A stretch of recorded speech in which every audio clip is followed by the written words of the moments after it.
मुख्यमंत्री कोई भी बने, अब बिहार को गुजरात से चलाया जाएगा, गुजरात के हितों को ध्यान में रखकर चलाया जाएगा।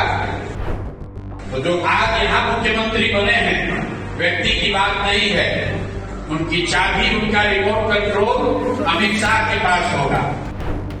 जिस 10,000 की लालच में आपने वोट बेच दिया, वही 10,000 रुपए कमाने के लिए बिहार के बच्चों को जाकर गुजरात के, पंजाब के, दिल्ली के, बॉम्बे के फैक्ट्रियों में अपनी हड्डी गलानी पड़ेगी।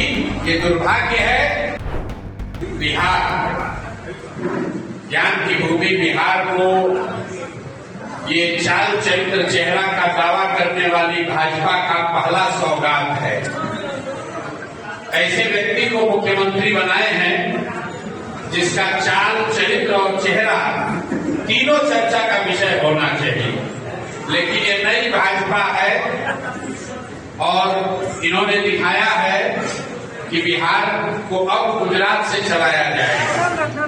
मैंने पहले भी कहा था, मुख्यमंत्री कोई भी बने, अब बिहार को गुजरात से चलाया जाएगा, गुजरात के हितों को ध्यान में रखकर चलाया जाएगा। और इसका मतलब है कि बिहार से पलायन बंद नहीं होगा। पलायन बंद इसलिए नहीं होगा कि अगर बिहार से 10-12 हजार रुपए में काम करने के लिए नौजवान लाखों की संख्या में नहीं उपलब्ध होंगे, तो 30 लाख से ज्यादा लोग गुजरात में मजदूरी करने के लिए मिलेगा कहां से? तो जो आज यहाँ मुख्यमंत्री बने हैं, व्यक्ति की बात नहीं है, उनकी चाबी, उनका रिमोट कंट्रोल अमित शाह के पास होगा। जिनकी प्राथमिकता ये है कि गुजरात में 10-12 हजार रुपए में काम करने के लिए लाखों बिहार के लड़के ट्रेन में, बस में जानवरों की तरह बैठकर जाते रहें।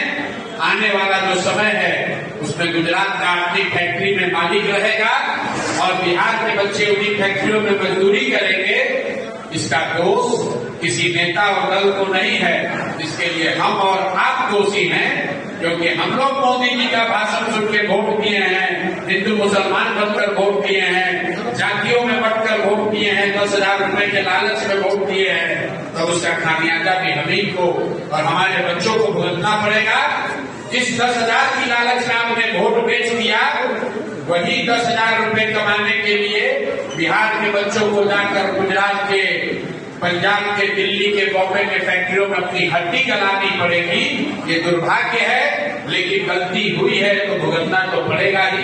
यही बात आपको आज बताने आए हैं। सर, गांव के कार्यक्रम में शामिल हुए हैं। मैं आपका अररिया जनसुराज की ओर से, यहाँ कार्यकर्ता साथियों की ओर से और मैं अपने व्यक्तिगत तौर पर आप सबका धन्यवाद कर रहा हूँ।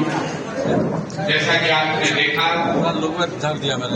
ये चुनाव के बाद अररिया जिला संगठन के महत्वपूर्ण साथियों के साथ पहली चर्चा है।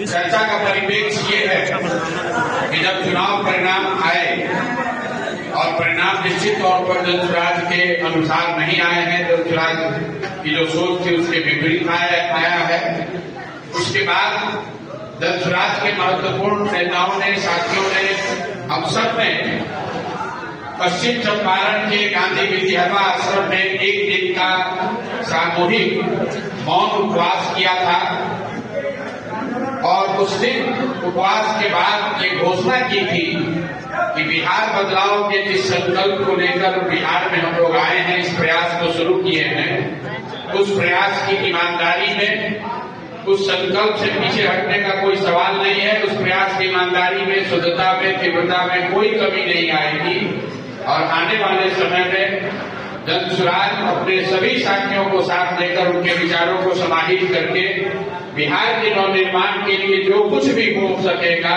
जो कुछ भी बन पड़ेगा, वो हम लोग आने वाले समय में करेंगे। ये बिहार नवनिर्माण का जो अभियान है वो सरकार बनने के 6 महीने के बाद शुरू होना है। चैलेंज तो बिहार की जनता को दूर करना है, उनको तय करना है कि उनको मुख्यमंत्री के तौर पर कौन चाहिए।